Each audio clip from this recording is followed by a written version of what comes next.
Comment concevoir une synthèse originale à l'aide du TBI?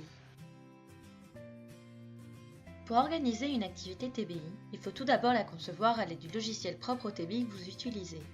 Par exemple, si vous possédez un tableau de la marque Promethean, vous utiliserez le logiciel ActiveInspire que voici. La première chose à faire est d'importer la synthèse à adapter. Pour cela, il vous suffira de faire une capture d'écran de la synthèse et de la coller sur votre paperboard. Afin de pouvoir capturer uniquement la partie de l'écran qui m'intéresse, j'utilise le logiciel Screenpresso dont le lien se trouve dans la description. Une fois importé, il est possible d'adapter la taille et modifier la position de l'image, comme ceci. Lorsque cela vous convient, je vous invite à ouvrir le navigateur d'objets et déplacer l'image dans la couche de fond. L'image sera dès lors verrouillée en arrière-plan. Vous pouvez également la renommer en double-cliquant sur l'objet. Ensuite, vous pouvez dissimuler les définitions en dessinant par-dessus une forme. Pour cela, il vous suffit de sélectionner l'onglet Forme représenté par un carré et un rond. En haut à droite, vous pourrez sélectionner la couleur de remplissage. À gauche de cette palette, vous pourrez sélectionner cette fois-ci la couleur des contours. Comme vous pouvez le voir, il y a de nombreuses formes disponibles, mais dans mon cas, j'utiliserai le rectangle.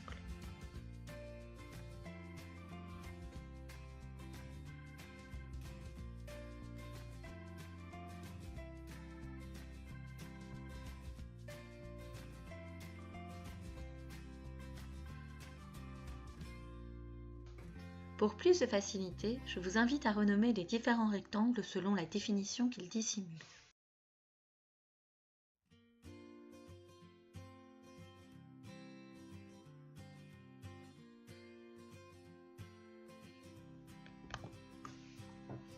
Pour que les rectangles puissent disparaître une fois que l'on clique dessus, il faudra leur attribuer une action.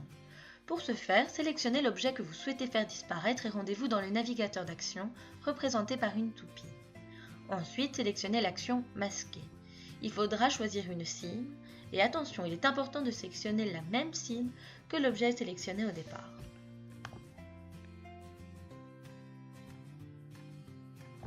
Vous pourrez ensuite faire disparaître l'objet sélectionné en cliquant dessus. Attention, n'oubliez pas d'appliquer les modifications, sinon l'action ne sera pas prise en compte.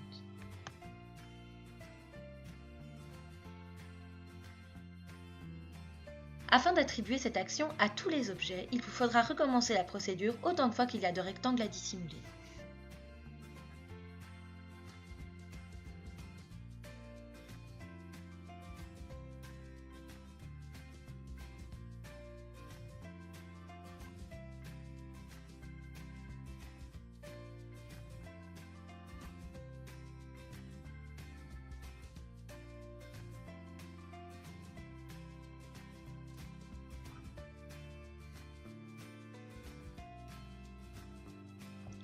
Une fois terminé, il ne vous restera plus qu'à copier les différents solides sur votre paperboard. Pour aller plus vite, vous pouvez utiliser les raccourcis clavier, CTRL-C pour copier et CTRL-V pour coller.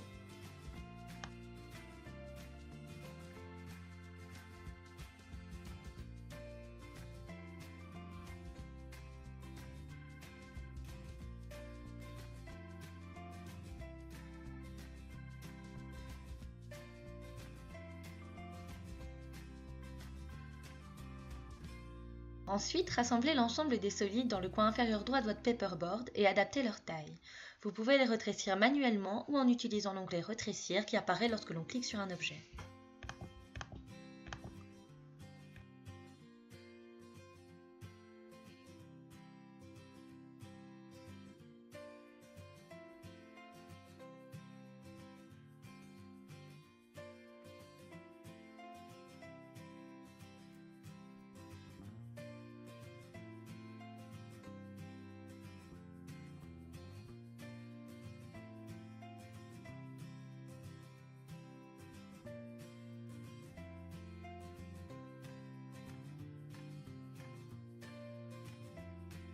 Ensuite, tracez un rectangle afin de dissimuler l'ensemble des solides.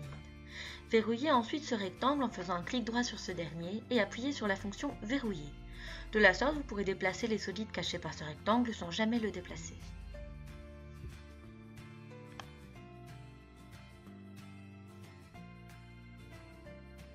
Ensuite, Vous pouvez nommer votre rectangle en appuyant sur le petit T présent dans la barre d'outils flottante.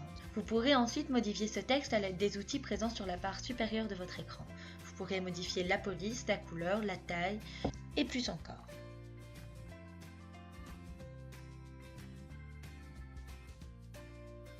Et ensuite verrouillez le texte et vous avez terminé.